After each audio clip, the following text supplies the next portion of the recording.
Samantala sa ibang balita mga kapuso, wala pa rin pong patid ang pag-viral ng mga motoristang pasaway sa kalsada. Gaya na lang ng driver na nag-counterflow at inovertaken pa ayon sa police mobile. Balitang hatid ni Tina Panganiban Perez. Puno ng mga sasakyan na masikip na diversion road sa San Fernando City, La Union. Ang isang van na counterflow. Bago pa makatawid ng intersection ng van, sinita ito ng isang police mobile. Nagbukas pa ng pinto ang polis, pero ang driver ng van, deadma at umandar pa.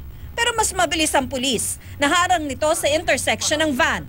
Bumaba ang pulis at kasama nito at kinausap ang driver ng van. Sa C3 Road sa Navotas naman, muntik mabangga ng uploader ang isang tricycle na biglang sumulpot para mag-U-turn. Viral din ang larawang ito. Wala nang ang helmet at naka-earphones pa ang rider, may angkas pa siyang paslit na wala ring helmet. Ayon pa sa uploader, hindi rin marunong mag-signal light ang rider. Timba naman ang ginawang helmet ng rider na ito. Napagkatuwaan sa social media ang larawan, pero delikado ito para sa rider.